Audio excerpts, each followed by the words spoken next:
پاکستان کی صدر ٹرمپ کو نوبیل انعام کے لیے نامزد کرنے کی سفارش اعلامیہ کے مطابق امریکی صدر کی مداخلت سے پاک بھارت جنگ ٹل گئی۔ ٹرمپ نے سفارتی روابط سے جنگ کا خطرہ ٹال دیا۔ صدر ٹرمپ نے جنوبی ایشیا کو ایٹمی تصادم سے بچایا۔ دنیا نے بھارت کی بلا اشتعال اور غیر قانونی جارحیت کو دیکھا۔ بھارتی جارحیت سے خواتین، بچوں سمیت معصوم جانوں کا نقصان ہوا۔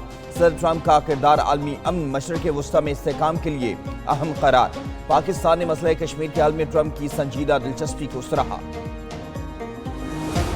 Well, they should give me the Nobel Prize for Rwanda and if you look the Congo, or you could say Serbia, Kosovo, you could say a lot of them. You could say, the big one is India and Pakistan. پاک بھارت جنگ بند کرانے پر مجھے Nobel prize ملنا چاہیے۔ امریکہ کے صدر Donald Trump کی new Jersey میں میڈیا سے گفتگو۔ روانڈا، کانگو، سربیا کے لیے بھی نوبیل پرائز دو۔ نوبیل پرائز صرف لبرلز کو ملتا ہے، یہ لوگ مجھے نہیں دیں گے۔ پاکستان اب بھارت کے ساتھ امریکہ ٹریڈ ڈیل پر بات کر سکتا ہے۔ ایران پر حملے کے لیے زیادہ سے زیادہ 2 ہفتے لوں گا۔ اسرائیل ایران کی جوہری صلاحیت ختم نہیں کر سکتا۔ ایران سے بات کریں گے، دیکھتے ہیں کیا نتیجہ نکلتا ہے۔ مذاکرات سے پہلے سیز فائر چاہتا ہوں۔ اسرائیل سے فضائی حملے روکنے کا کہنا مشکل ہے۔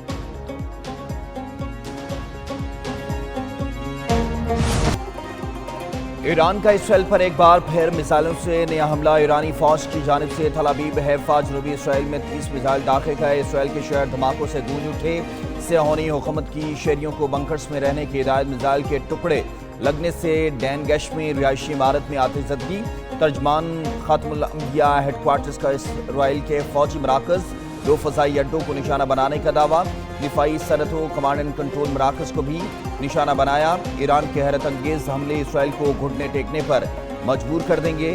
امریکہ شریک ہوا تو اس کے فوجی اڈوں کو بھی خطرات کا سامنا کرنا پڑے گا۔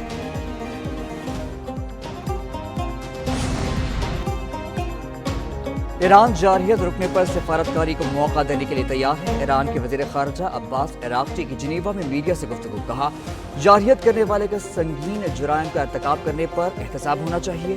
ایران کا جوہری پروگرام پر امن مقاصد کے لیے ہے اور اس پر حملے بین الاقوامی قوانین کی خلاف ورزی ہے۔ ایران اپنے دفاع کے جائز حق کا استعمال کرتا رہے گا۔ ایران کی دفاعی صلاحیتوں پر مذاکرات نہیں ہوں۔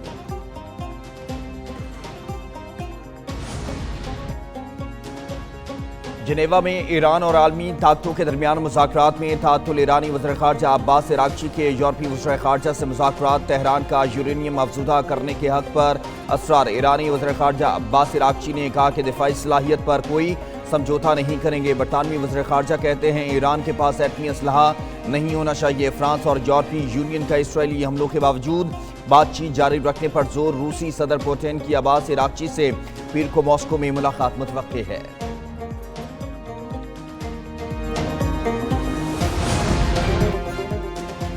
اسرائیل کے ایران میں شہری علاقوں پر حملے، 5 اسپتالوں کو نقصان پہنچایا گیا۔ اسرائیل کا ایرانی پاسداران انقلاب کے کمانڈر کو شہید کرنے کا دعویٰ۔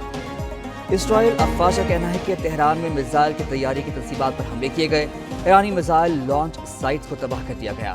عالمی جوہری توانائی نے قنداب نیوکلیئر سائٹ کو نشانہ بنانے کی تصدیق کر دی۔ اسرائیلی آرمی چیف نے ایران کے ساتھ لمبی جنگ کا خدشہ ظاہر کر دیا۔ کہا کہ شہریوں کو ایران کے ساتھ طویل جنگ کے لیے تیار رہنا چاہیے۔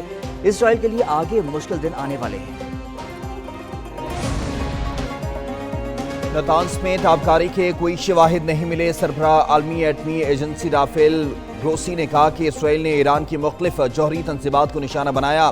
ایرانی جوہری تنصیبات پر حملوں سے تابکاری کے خدشات ہیں۔ ایران کی جوہری تنصیبات پر نظر رکھے ہوئے ہیں۔ 18 جون کو ایران کی سینٹری فیوج بنانے والی عمارت کا ایک حصہ متاثر ہوا۔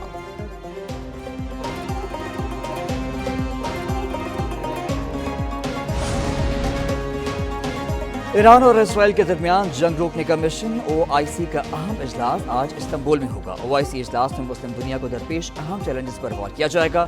اجلاس میں رکن ممالک کی اعلیٰ قیادت شرکت کرے گی۔ ترک صدر رجب طیب ایردوان افتتاحی سیشن سے خطاب کریں گے۔ وزیر خارجہ اسحاق ڈار OIC وزرائے خارجہ کونسل اجلاس میں شرکت کریں گے۔ ایرانی وزیر خارجہ OIC اجلاس کے لیے ترکی پہنچ گئے۔